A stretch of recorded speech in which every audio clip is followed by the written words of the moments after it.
1.1 का जो तीसरा प्रश्न है उसका आंसर बहुत ही इजी है। अगर आप क्वेश्चन को समझ ले रहे हैं तो मैं क्वेश्चन को पढ़ रहा हूं, आप ध्यान से सुनिए, उसके एक एक बातों को हम पहले समझेंगे तब उसको सॉल्व करेंगे।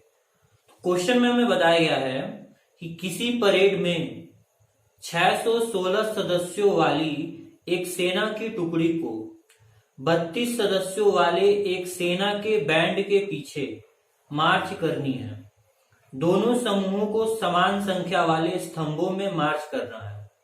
उन स्तंभों की अधिकतम संख्या क्या होगी जिसमें वे मार्च कर सकें। तो क्वेश्चन ने कह दिया है कि 32 ऐसे सेना है जो बैंड बाजे वाले हैं और 616 सैनिक ऐसे हैं जो पीछे पीछे मार्च करेंगे। बैंड बाजे वाले आगे आगे जाएंगे और पीछे पीछे ये 616 सैनिक को मार्च करना है। तो आपने देखा ही होगा कितने अनुशासित ढंग से वो मार्च करते हैं। किसी की भी लाइन जरा सी इधर उधर नहीं होती है, किसी की लाइन ना छोटी होती है ना बड़ी होती है, सबकी लाइन एक बराबर किसी भी एंगल से देखो। तो क्वेश्चन ने भी ऐसे ही कहा है हमें। तो एक तरफ है 32 लोग बैंड बाजे वाले और एक तरफ है 616 सैनिक, दोनों को लाइन बनाकर मार्च करने जाना है। इस तरह से लाइन बनाना है कि उन 32 सैनिकों के पीछे जो बैंड बाजे वाले हैं उनके पीछे ये 616 और दोनों की लाइनें एक बराबर होनी चाहिए। जितनी लाइनें बैंड वाले 32 सैनिकों की हो उतनी ही लाइनें 616 सैनिकों की होनी चाहिए। तो हम किस तरह से इनको व्यवस्थित करें, कितनी लाइनें बनवाएं ताकि कोई भी ना एक्स्ट्रा हो ना किसी लाइन में कोई कम हो और अधिक से अधिक लाइन बननी चाहिए। क्वेश्चन ने ऐसा कहा है। तो ऐसे सवालों को आपने छोटे क्लासों में भी पढ़ा होगा और सिंपल से इसका ट्रिक आप जानते हैं। जब क्वेश्चन में अधिक से अधिक कहे तो एचसीएफ निकाल दो, कम से कम कहे तो एलसीएम निकाल दो। लेकिन ये सवाल कक्षा 10 में इसलिए पूछा गया है क्योंकि अभी हमने पहले ही क्वेश्चन में एचसीएफ एक नए तरीके से निकालना सीखा है, यूक्लिड विभाजन एल्गोरिथम के हिसाब से। तो उसी विधि का इस्तेमाल करके इस क्वेश्चन के सॉल्यूशन में बस हमें एचसीएफ निकाल देना है। क्योंकि हम जानते हैं कि 32 और 216 में जो कॉमन होगा उतने ही लाइनें बनवानी है, तभी जाकर एक बराबर लाइनें बनेंगी, ज्यादा से ज्यादा लाइनें बनेंगी। तो हाईएस्ट कॉमन फैक्टर एचसीएफ, महत्तम समावर्त, हमें निकालना है दोनों नंबर्स का, तभी हमें अधिक से अधिक नंबर ऑफ लाइन मिलेगी। लेकिन इस बार हम एचसीएफ निकालने के जो बचपन में तरीका अपनाते थे उस तरीके को नहीं अपनाएंगे, बल्कि हम यूक्लिड विभाजन एल्गोरिथम का इस्तेमाल करके इस क्वेश्चन का आंसर देंगे। क्वेश्चन ने पूछा अधिक से अधिक लाइनों की संख्या बता दो, तो हम लिखेंगे अधिकतम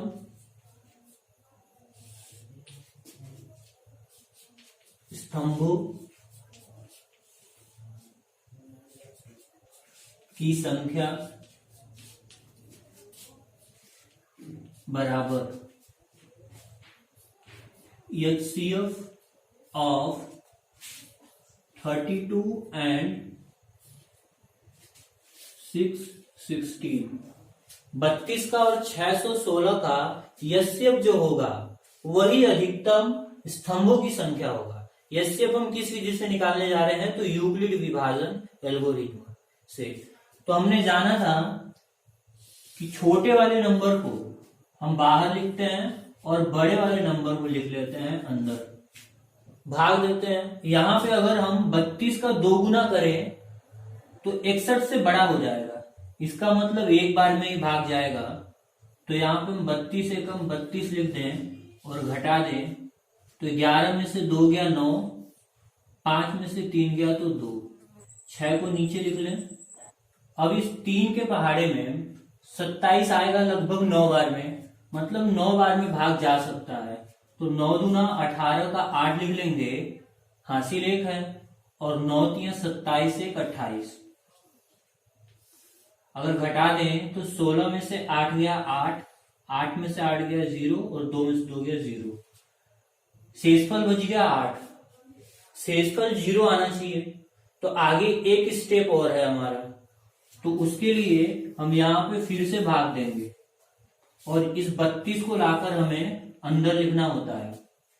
32 को हमने अंदर लिख लिया और 8 के पहाड़े में हम जानते हैं कि 32 जो है 4 बार में आता है और शेषफल आ गया 0। तो जिस वक्त शेषफल 0 होता है उस वक्त जो भाजक का काम करता है वही होता है एचसीएफ। तो ये जो 8 है यही हमारा एचसीएफ है। तो इस क्वेश्चन का आंसर हो जाएगा 8। इसका मतलब अधिकतम 8 पंक्तियां बनाई जा सकती हैं। अब जो चौथा प्रश्न है हमारे सामने वो क्वेश्चन नंबर 2 के तरह से ही है और ये एक इंपॉर्टेंट क्वेश्चन भी है। इस चैप्टर के ये सबसे कठिन प्रश्नों में से एक है, इसीलिए इस प्रश्न को आपको ध्यान से समझना होगा। तो सबसे पहले मैं क्वेश्चन को पढ़ता हूं। इसमें हमें बताया गया है कि यूक्लिड विभाजन प्रमेयिका का प्रयोग करके दिखाइए कि किसी धनात्मक पूर्णांक का वर्ग किसी पूर्णांक यम के लिए 3m या 3m+1 के रूप का होता है। इस सवाल को अगर हम साधारण भाषा में समझे तो हमें ये पता चलेगा कि किसी भी धनात्मक पूर्णांक कहने का मतलब 1 से लेके अनंत तक, इनमें से कोई भी नंबर ले लें और उसका वर्ग कर दें, स्क्वायर कर दें उसका, तो जो नंबर हमें मिलेगा वो नंबर 3m या 3m+1 के रूप का होगा। ये रूप का होगा कहने का मतलब उसको हम चाहें तो इस तरीके से बदल सकते हैं। अब वही काम हमें इस क्वेश्चन में करना भी है। हमें ये सिद्ध करके दिखाना है कि जितने भी धनात्मक पूर्णांक होंगे अगर उनका हम वर्ग कर दें उसके बाद वो इस रूप का हो जाता है। तो एक एग्जाम्पल ले लेते हैं हम, जैसे 5 है, एक धनात्मक पूर्णांक है, 5 का हमने वर्ग कर दिया तो आ गया 25। अब ये 25 या तो इस रूप का है या तो इस रूप का है, दोनों में से किसी एक रूप का जरूर है। यूक्लिड ने हमें बताया कि किसी भी नंबर को भाजक गुणे भागफल प्लस शेषफल के रूप में लिखा जा सकता है। अब इस 25 को अगर हम 3 से भाग देते हैं तो 24 आएगा 8 बार में, तो 3 8 24 प्लस 1, तो 3m+1 मतलब ये इस रूप में बदल गया।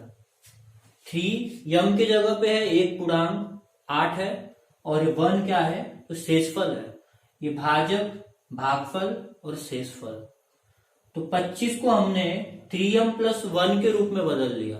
किसी और नंबर का स्क्वायर करके देखें तो अगर हम 4 का स्क्वायर करेंगे तो हमें मिलेगा 16 और 16 को अगर हम 3 से भाग दें तो 15 आएगा 5 बार में और एक शेषफल बच जाएगा।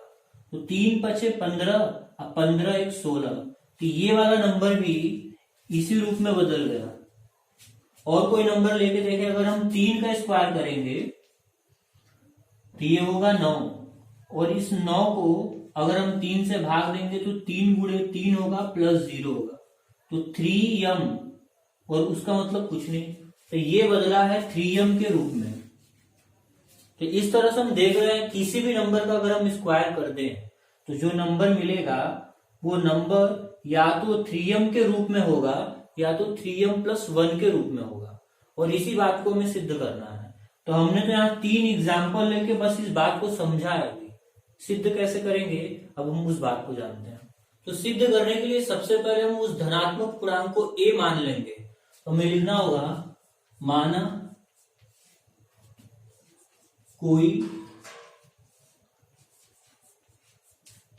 धनात्मक पूर्णांक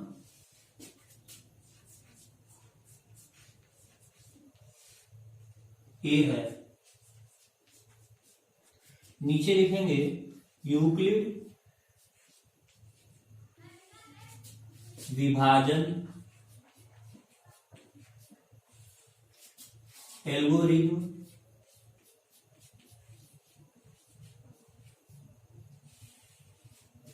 से। यूक्लिड ने हमें बताया था कि किसी भी धनात्मक पूर्णांक को हम कैसे लिख सकते हैं। तो a को हम लिख सकते हैं BQ प्लस R के रूप में। मतलब भाजक गुणे भागफल प्लस शेषफल के रूप में लिखा जा सकता है। और क्वेश्चन में जो 3m और 3m+1 दिया है, वहां से हमें इस b का मान पता चल गया कि b की जगह पे 3 है। तो इस बात को अब हम ऐसे लिख लेंगे, 3q + r के रूप में लिख लीजिए। ये 3 क्या है? तो 3 है भाजक। कैसे पता चला? तो सवाल में ये दे रखा था 3m और 3m+1, तो वहां से हम जान गए कि b का मान 3 है। अगर इस b का मान 3 है तो r का मान क्या होगा, इसके बारे में अब हम अनुमान लगाएंगे। भाजक अगर 3 है तो शेषफल 3 या 3 से ज्यादा हो ही नहीं सकता, मतलब शेषफल 0 होगा या 1 होगा या 2 होगा। जब हम किसी भी नंबर को 3 से भाग देंगे तो क्या शेषफल 3 या 3 से ज्यादा बच सकता है? तो कभी नहीं, शेषफल हमेशा 3 से छोटा ही बचेगा। तो यहां पे हमें लिखना होगा, जहां r है जो वो 0 से बड़ा होगा या फिर 0 के बराबर होगा, लेकिन 3 से तो छोटा ही होगा। तो r के क्या क्या संभव मान है? r के संभव मान, तो शेषफल है 0 आ सकता है, 1 आ सकता है, 2 आ सकता है, बस ये 3 चीजें आ सकती हैं। अब हमें बारी बारी से क्या करना होगा, r का मान एक बार 0 रखेंगे, एक बार 1 रख लेंगे, एक बार 2 रख लेंगे और एक इक्वेशन में रखते जाएंगे। जब r बराबर 0 हो तब ये इक्वेशन कैसा होगा? तो यहां पर a होगा बराबर 3q और जहां r है वहां पर 0 होगा। तो अब तक हमने धनात्मक पूर्णांक का वर्ग नहीं किया और क्वेश्चन में कह रहा था वर्ग करेंगे तब जाकर वो 3m या 3m+1 के रूप में बदलेगा। तो अब हम वर्ग करने दोनों पक्षों का, तो दोनों पक्षों का अगर हम वर्ग करते हैं तो यहाँ पे a का स्क्वायर हो जाएगा बराबर, इधर होगा 3q का स्क्वायर, a स्क्वायर वैसे ही रहेगा और इस 3 का स्क्वायर है, इसका मतलब हम 3 गुणे 3 लिख सकते हैं और इस q का स्क्वायर है तो हम इसे q स्क्वायर लिख देंगे।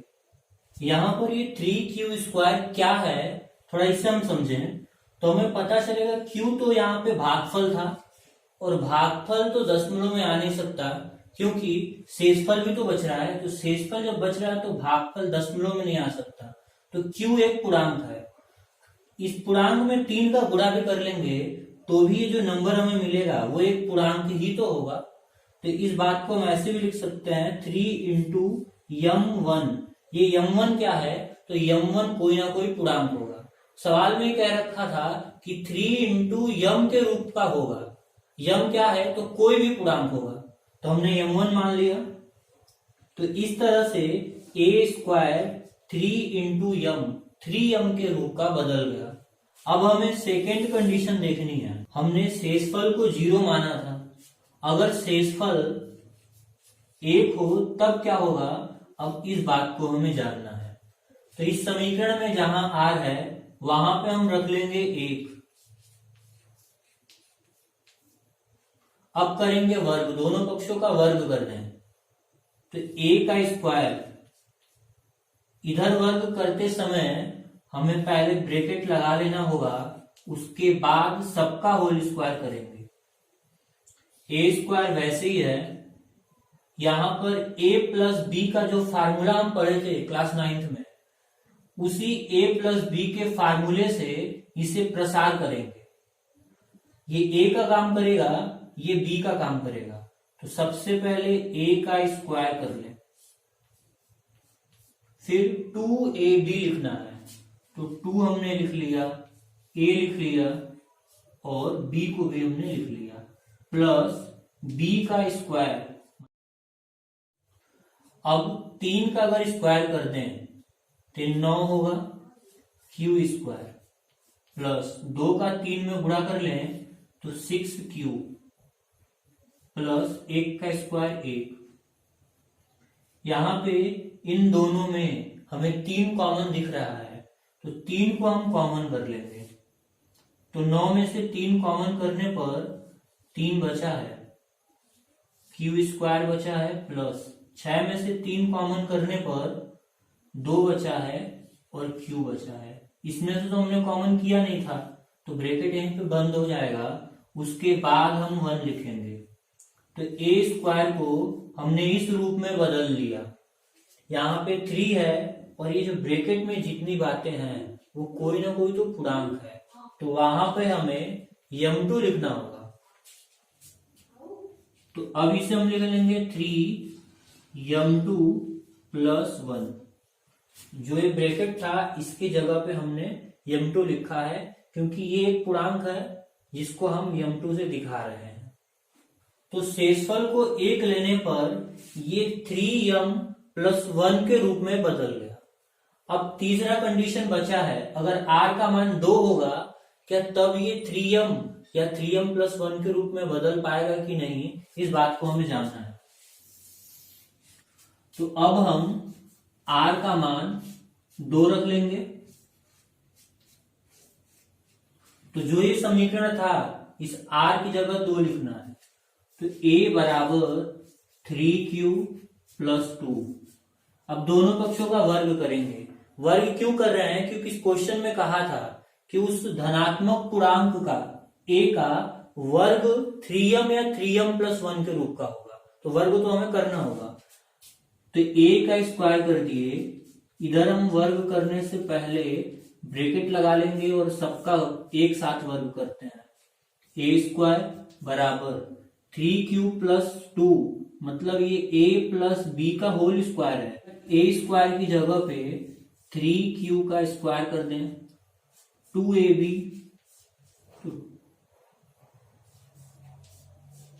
और यहां पे लिख लेंगे b का square, a square plus 2ab plus b square. अब 3 का स्क्वायर किए तो 9 हो गया, q का स्क्वायर q स्क्वायर प्लस 2 3 6 6 दूना 12, 12q प्लस 2 का स्क्वायर करेंगे तो 4 हो जाएगा a स्क्वायर। अब इसे 3m या 3m प्लस 1 के रूप में बदलने के लिए थोड़ा सा हमें दिमाग लगाना होगा। अगर इस 4 को हम 3 प्लस 1 लिख लें तो इसमें से 3 कॉमन मिल जाएगा हमें। तो अगले स्टेप में इन चीजों को हम ऐसे लिखेंगे और 4 को हम 3 धन 1 लिख लेंगे। ऐसा करने से फायदा क्या हुआ कि इन तीनों में हमें 3 कॉमन दिखने लगा। तो 3 को कॉमन कर लें, 3 हमने कॉमन कर लिया। 9 में से जब 3 को कॉमन किए तो 3q स्क्वायर बचा। 12 में से 3 कॉमन करने पर 4q बचा और यहां से 3 कॉमन किए तो 1 बच गया। इसमें से तो कॉमन किए नहीं है तो इसको हम किनारे ऐसे ही लिखेंगे। अब ये जो ब्रैकेट में बातें आई हैं वो कोई ना कोई तो पूर्णांक ही है, तो उस पूर्णांक को हम m3 कहेंगे, उसका एक संकेत बना लेंगे। तो इस पूरे ब्रैकेट की जगह पे हमने m3 लिख लिया प्लस 1। तो इस तरह से a स्क्वायर मतलब उस धनात्मक पूर्णांक का वर्ग, ये a का वर्ग है मतलब उस धनात्मक पूर्णांक का वर्ग 3m प्लस 1 के रूप में बदल चुका। इस तरह से जितनी भी संभव स्थितियां थीं उन सभी संभव मानों के लिए हमने किसी संख्या का वर्ग 3m या 3m प्लस 1 के रूप का होता है, इस बात को यहाँ दिखा दिया। तो लास्ट में हमें लिखना है अतः किसी भी धनात्मक पूर्णांक का वर्ग 3m या 3m प्लस 1 के रूप का होता है।